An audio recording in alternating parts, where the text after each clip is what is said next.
All right, welcome back, guys. We got a little bit of a different situation going on today. Instead of getting all the fabrication done, we're going to be working on getting the wiring harness figured out. So just going to kind of go over that with you guys and kind of just explain everything. So we have the RyWire wiring harness with the whole chassis harness. So basically everything's already fused and has all the relays wired in. Everything's just very simple, kind of plug and play style. You have your positive battery that you have to run a 4-gauge wire to the battery with. That gets main power to your harness and ECU. You have auxiliary out on here that you're going to be running your fan motor and your fuel pump out of, and whatever else you want to run out of it. The dash one doesn't really apply to us because we went with the Haltech Elite Dash. ECU plugs straight into your ECU, and switches goes to switches. So we have a couple switches over here. I'm gonna go ahead and hook it up to the motor.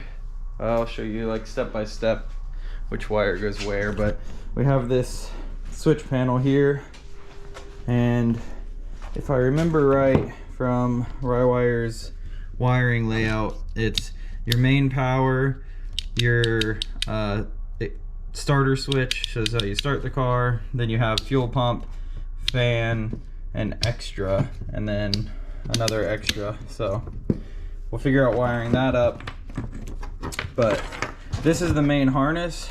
Literally comes from RyWire with everything labeled, so it makes it really easy.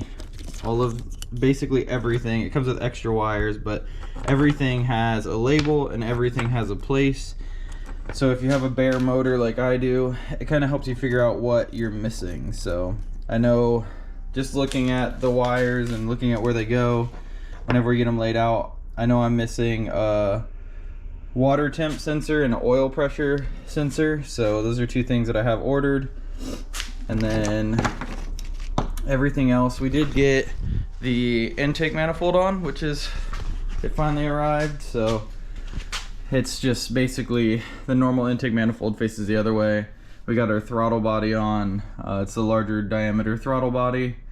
And we got the B18 map sensor and throttle position sensor because they're recommended. They say they last longer. They don't fail like the K24s. So I'm thinking today, we picked up an alternator. So I'm thinking today that we're going to put the kind of the pump on, the water pump, get the alternator bracket because we do have the power steering and AC delete, so the alternator can fit on here. So I'm thinking today we at least get situated and get all the wires on there so I can show you where everything goes, and then kind of just have it mocked up so we can make sure that we're not missing anything else. So I'll go ahead and get on it and kind of show you guys a little bit of where everything goes. All right, so we got the wire harness laid out over here, and I just wanted to kind of go over how it all sets up so that, I don't know, this was like the most intimidating part to me. So I figured if I kind of showed it that maybe people wouldn't be as intimidated, because I hate wiring, and I feel like this kind of makes it the easiest possible way to wire a car. Like, I was intimidated even after buying this, but it's really simpler than I expected. So we're gonna look cam intake. So we're gonna plug this one in on the intake side. This one is cam exhaust. So this one just plugs in down here on exhaust side. I'm gonna kind of flip this around to get everything settled. Yeah, cam exhaust. So this is just gonna snap on right here. And then we just got to kind of trace the wires back. So we got engine coolant temp sensor here, and this one goes, I mean, you can see it doesn't have very much room, so it's got to go around here somewhere. And this one just slides on right here. So it's a lot simpler than I expected. I know a lot of people are intimidated by wiring, and trust me, it's my least favorite part of working on a car and building a car. But whenever you spend the money and buy a decent harness, you actually get a very easy system. So these are our coils right here, labeled. So number 4 goes into 4, Number 3 goes into 3, and so on and so forth. So it just makes it a lot easier. I just kind of wanted to go over a little bit of this with you guys just to show you how easy it is. I know I've probably said that a couple times, but it's just, man, I was so excited whenever I got this harness in and actually looked over it and realized how simple it's gonna be, because it's your ground. It says ground. Man, this thing's horrible at focusing right now. So that's a ground. We're just gonna kind of bolt this in here on the valve cover. So these come over here, and let's see, what do we have? VTS, I believe that's VTech. Yep. And then VTC snips on there. Crank position goes down here on the crank. And then we do have oil pressure that I don't have yet. It's supposed to go right here on the block, and I think I threw mine away when I was rebuilding the engine, so I went ahead and ordered one, or I asked a buddy and he has a couple laying around, so he's gonna get it over to me. So that's one of the ones that I mentioned we were missing at the beginning. And then, I mean, that's it for this whole side of the engine. You got your coils and got your main sensors in. So we come over here and we have this bundle of wire still left over. So we'll kind of just look through. We have extra, we have idle air control. So that one goes, actually this intake manifold comes, I ordered this piece. It's your idle air control there. So that's gonna go down there. Let's see, we got ST, which is your starter. So all of these, you can kind of run this, oh sorry, kind of threw you guys off there. But this wire harness fits above the trans, comes over here. So all of these wires are gonna go under here. Let's see what these are. We got reverse, we got vehicle speed sensor. So this has a S2000 plug on it.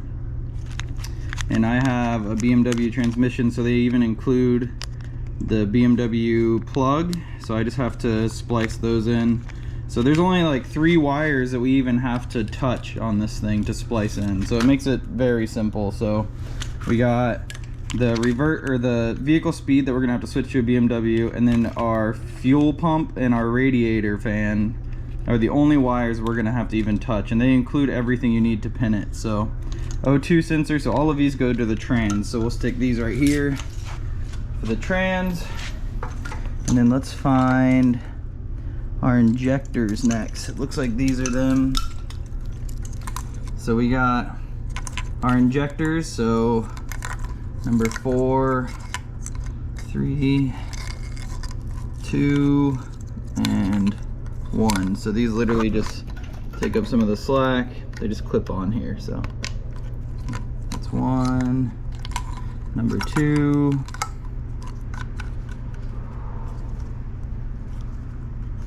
number 3, and you can kind of organize the wires as you go. I mean, this isn't my final setup because I want to get it in the car first, but you can kind of keep the wires all together. But so that's that bit of the harness, and then we honestly don't have that much left. We have let's see, your map sensor and your throttle position sensor. So that's going to go up to the front of the intake up here. So we got our map sensor. I gotta get a little bit more slack out of here. So map and throttle position sensor.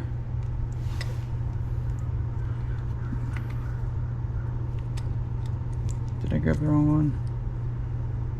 Oh yeah, that's a idle air. What's this one? Alternator. Where the heck is my other sensor? There we go. Throttle position sensor.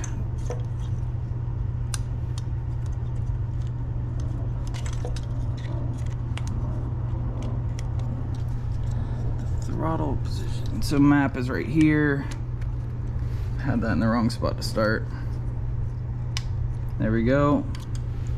And then throttle position sensor runs up here.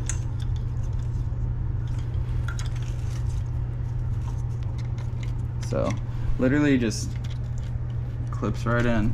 Ah, getting more slack still.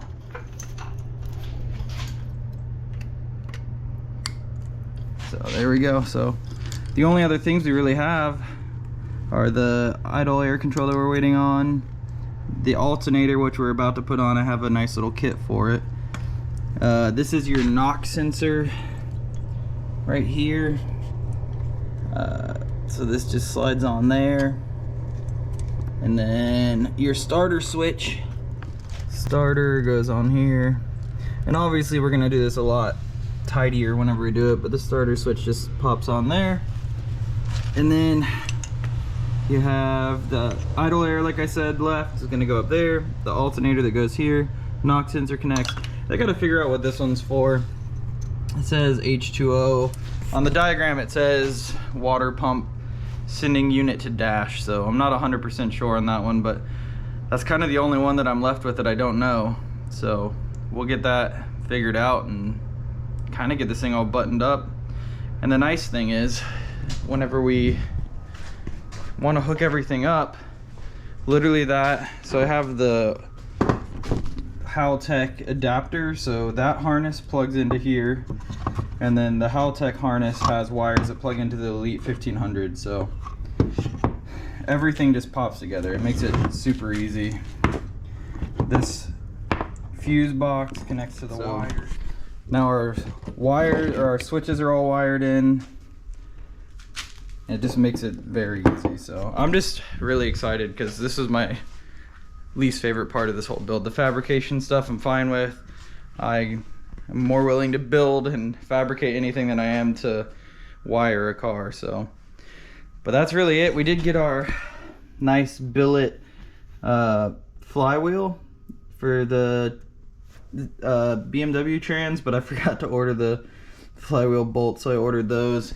And I did go ahead and order a nice fuel rail with -6 AN fittings on each side, just so it looks a little bit better. But all right, well, let's hop on this alternator bracket power steering delete kit so we can see how that fits. So all right guys, so I went ahead and got the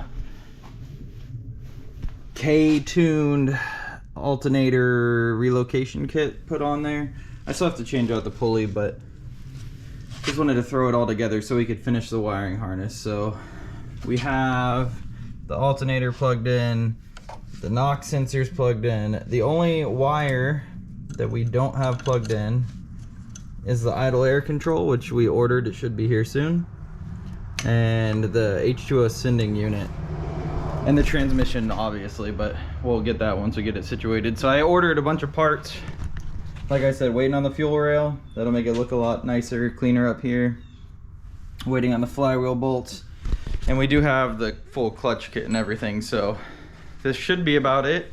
We gotta just hook up the switches, find a spot for them, get everything wired to the battery, and then realistically we should be able to start. So not too much left. I have to order a fuel cell because that's kind of the last part that I haven't ordered, but I'm not 100% sure. Fuel cell and radiator are the last two big parts I need, so I just gotta take a bunch of measurements and figure out what we want to do for that.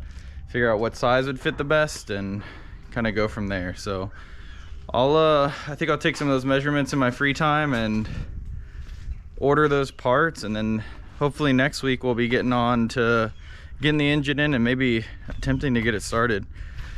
I've got all the software to get the base map and everything onto the ECU, and we'll run it with the base map till we can get it tuned.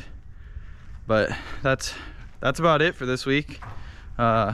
go ahead and ask below if you have any questions on any of it. I figured I'd just go over that again because it's one of the most daunting parts of a build is the wiring, and still have a few little things I have to do wiring wise, and I'm not excited about it, I'm not gonna lie, but we'll get it done, get this thing running, and kind of start sliding it a little bit, do a couple burnouts, you know, have a little bit of fun with it. So that's it for this week. I'll see you next week.